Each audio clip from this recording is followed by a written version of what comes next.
Notice anything different? That's right, I got a new camera. Hey guys, it's Indy. It's currently December 24th, Christmas Eve, and I'm in the hospital. You guys are probably wondering why I'm in the hospital, but I mean, let's be honest. You guys are probably wondering more why I'm bald. More on that later. But I want to tell you the whole story about this, so this video is going to be a bit long, but bear with me. Unless you don't want to bear with me. So it all starts in college in Rhode Island. I was just being a student, doing my stuff. It's October now, and the weather's getting really cold, right? So as my body was adjusting to the weather, I started getting these nosebleeds. There was something clearly not normal about these nosebleeds because they were lasting like 2 to 3 hours at a time. Okay, guys, if you have a nosebleed that lasts 2 to 3 hours at a time, that is not normal. You guys, just go see a doctor immediately. Trust me, okay? I just ignored it like the dumbass I am. I mean, here I am. Anyway, more and more crazy stuff started happening. I started getting blood in my mucus, and then more blood coming out of my nose, blood in my gums, just blood everywhere. So I guess you could say, now we got bad blood. Around Thanksgiving break, I was like, okay, this is serious. I really need to see a doctor. They did some blood tests, and they were like, okay, we'll tell you the results later. I bought Taylor Swift magazine, went back to my dorm. I was about to eat the never-ending pasta in the cafeteria when all of a sudden, my roommate tells me, you need to see public safety right now. They want to take you in an ambulance. And then I'm like, why? So I go into the ambulance, and then they take me to the hospital. All I was concerned about was getting my drawing homework done, but little did I know that I would have way more to be worried about, because it turns out all of these problems I'd been having were part of a pretty serious blood disorder. It's called aplastic anemia. What is aplastic anemia, you ask? So it's basically when your own immune system is being a little bitch and starts attacking your bone marrow because it thinks it's making foreign blood cells, when in reality it's just trying to make the good blood cells. The most concrete cure for this blood disorder is having a bone marrow match. The highest chance of me getting a bone marrow match was in my brother Cody, and the highest chance of him being a match was 25%, statistically. Being in the condition I was, I had to stop going to college for the semester. I had to fly home and get the care I needed, so I actually flew home in this private medical ambulance that held only me and my mom. So that's pretty wild. Check that off the bucket list. Fly on a $46,000 flight. So I went home, did the bone marrow tests, and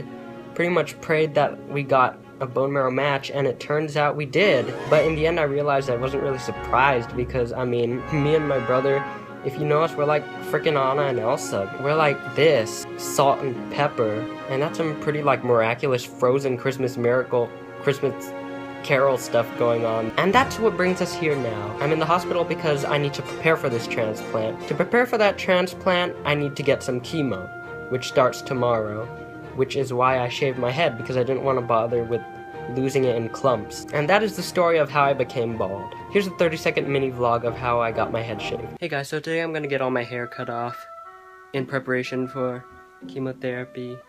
You know, just aplastic anemia things. You know, I've always tried to, like, imagine myself bald, but I never could, but now I'm gonna see it in real life. It's like real-life Photoshop. So I'm here at the salon, you know, waiting right now. I'm listening to music. The last song I'm gonna listen to before I cut my hair off is Shake It Off, because, you know, I mean, it's just one letter away from, you know, shave it off, so, real. 2015 look. New year, new me. Here's the final look. If it were my choice, then I would have picked me as to be Aang in the Last Airbender movie. So being in the hospital for hours and hours gives you some time to, you know, reflect. And, you know, I've been reflecting on a few things in my life, you know. I guess I realized you can't take anything in life for granted. You would think that I'm here in the hospital and complaining, and, you know, I've lost quite a lot. I mean, I can't go to school for an entire year because the bone marrow takes a year to fully heal. And I sort of lost my freshman year. You know, this is the first time I can't go down to Los Angeles with my family for Christmas. And yeah, I lost my hair.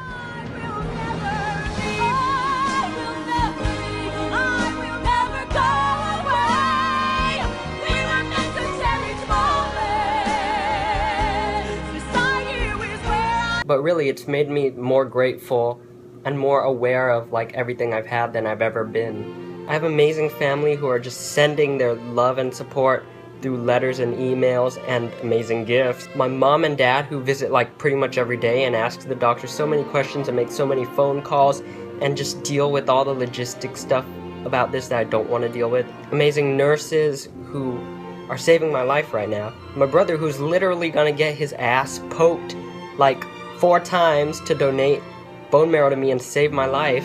My amazing friends who come to visit me in the hospital. Really, I just have an amazing support system, and I honestly just see this hospital thing as pretty much a journey of meeting new people, these amazing nurses and these doctors around the world who are saving lives. And when your life is on the line and you're visiting the hospital, it sort of makes you realize more that even when you lose a lot, you still have so much. So I guess my New Year's resolution is just to remain grateful for everything I have. You know, I still have all that, and I'm not gonna let being in the hospital stop me from doing the things I love, like drawing in the hospital room, or video editing, or vlogging. So yeah, I'm not gonna stop uploading videos, and I'm leaving the hospital in about a month, so in a month I'm gonna return to my old videos and stuff.